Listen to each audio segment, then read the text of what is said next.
اللہ رب العزت قرآن مجید القرآن الرشید کے اندر ارشاد فرماتے ہیں یا ایتھا النفس المطمئنہ، نفس مطمئنہ والے آجا میری طرف، سبحان آجا میری طرف،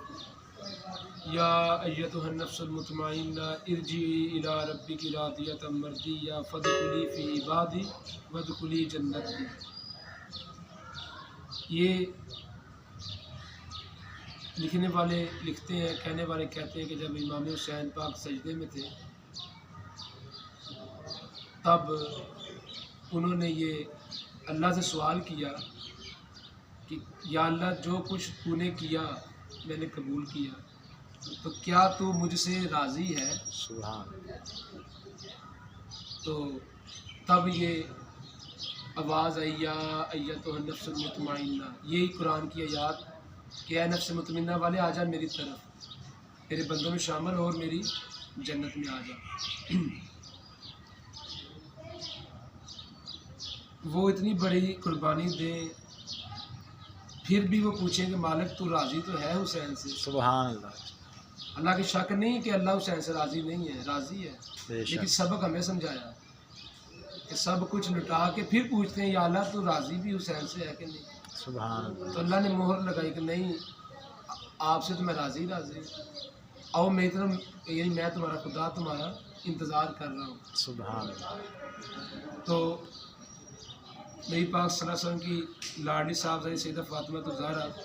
رضی اللہ تعالیٰ عنہ جب سرکار کے پاس مولا لے کے لے گئی نا کہ کچھ غلام آئے مالک نعمت میں، تو چلو کچھ غلام لے آتے ہیں گھر کام کاج میں آسانی، سیدہ پاک کے ساتھ چلے گئی، مولا لے بھی چلے گئے۔ تو سرکار سے جب یہ گزارش کی تو آپ نے فرمایا کہ غلام سے کیا ہی بہتر ہے کہ اگر تمہیں میں اللہ کا ایسا ذکر بتاؤں تم وہ ذکر کرو تو وہ غلام سے بہتر وہ ذکر کرنا ہے۔ سبحان اللہ، انہوں نے کہا کہ یا رسول اللہ آپ ارشاد فرمائیں، آپ نے میں 33 دفعہ سبحان اللہ، 33 مرتبہ الحمدللہ، 34 مرتبہ اللہ اکبر۔ سبحان اللہ، آج کے دور میں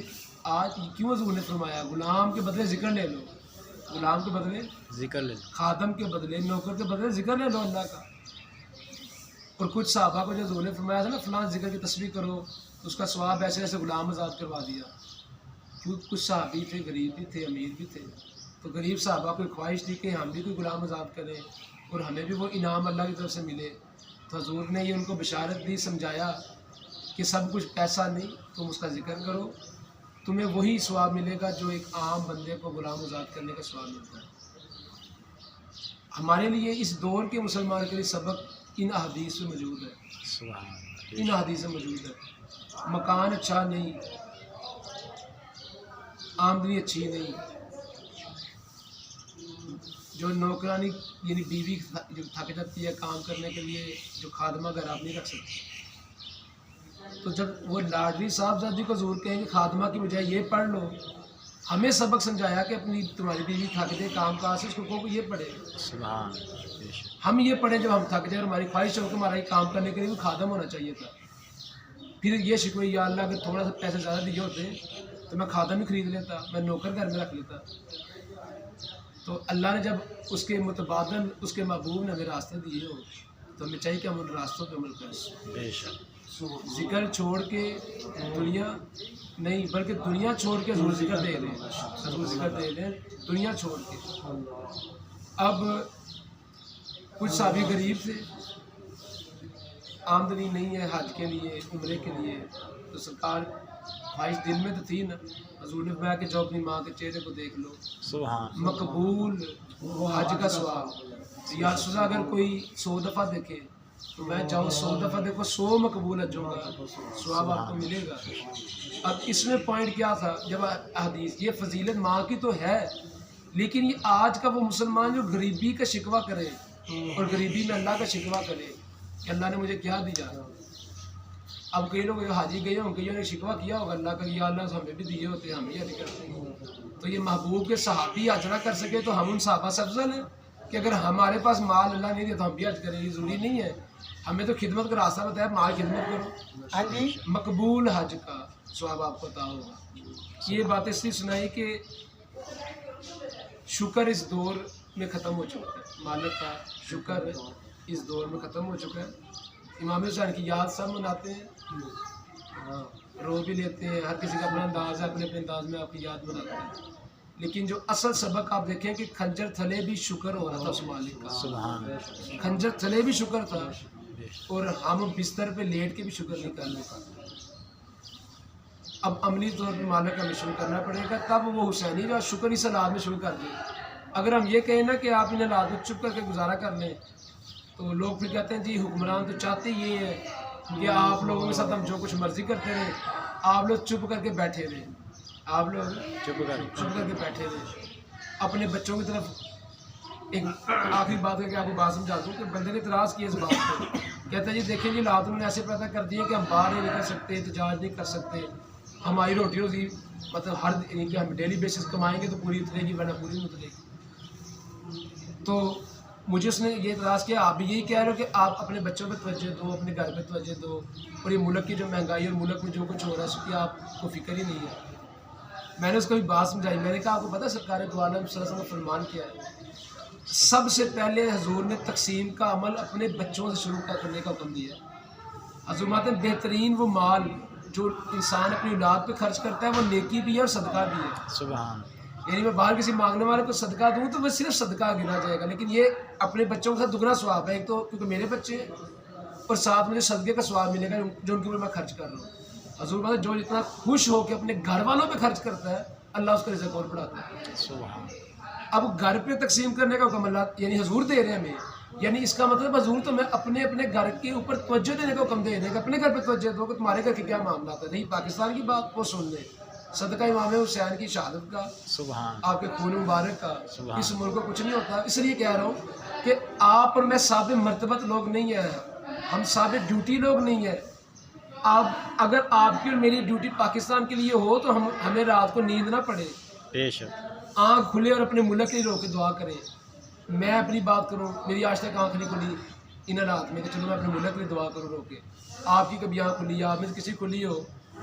ہمارے اپنے کاموں کی وجہ سے آنکھ کھل جائے اور بات ہے، ہمارا بزنس نہیں چل رہا، نوکری نہیں مل رہی، رو پڑیں گے۔ کون ہے جو سجدے میں اس ملک کے لیے رویا ہو؟ میں مگر اس کو فکر ہے اس ملک کی، جنہوں نے یہ ملک بنایا۔ ایک بات یہ جو 1965 کی جنگ ہوئی نا، ایک بندہ بس سیالکوٹ قریب کا اینی شاہد جو اس دور میں کہتا کہ ریڑی وہ لے کے جا رہا ہے کچھ سامان کی گندم وغیرہ اس کے اوپر لدا ہوا سامان جا رہا ہے، تو یکدم اس نے دیکھا کہ نوری کوئی بہت تیز رفتار میں نور کوئی لائٹ سی گزر گئی پہلے ایسے، لیکن شاید کوئی یعنی کوئی آدمی گھڑ سوار ہے اس پہ،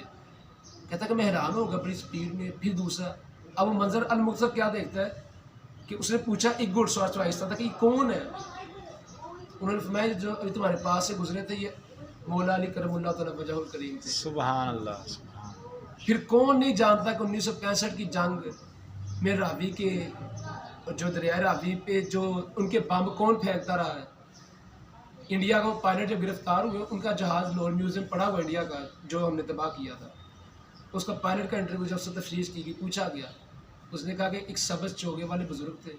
جو ہم بم پھینکتے تھے وہ پکڑتے تھے اور راوی پھینکتے تھے، سبحان، اور بزرگان دین ہمارے بزرگوں نے بتایا وہ داتاوی اجمیری تھے۔ سبحان اللہ، یہ کہہ حدیث اپنی کتاب میں لکھتا ہے خواب کہ میں نے دیکھا میاں شیر محمد شرک پوری صاحب جو ہے نا بڑی سپیڈ میں دوڑی جا رہے ہیں 1965 کی جب جنگ ہوئی، تو کہتے ہیں میاں صاحب کدھر جا رہے ہیں؟ کہتے ہیں میں سیالکوٹ چونڈا والی سائڈ پہ جا رہا ہوں۔ کیا ہو میاں صاحب؟ اچھا میاں صاحب نے کہا جی کہ انڈیا نے حملہ کر دیا ہے، انڈیا نے حملہ کر دیا۔ اچھا انہوں نے کہا زور لاہور قریب ہے، لاہور کیوں نہیں جاتے؟ واقعہ ساتھ لگتا ہے وہاں جائیں نا، لاہور قریب ہے، آپ یہاں پہ کیوں جا رہے ہیں؟ سیالکوٹ دور ہے۔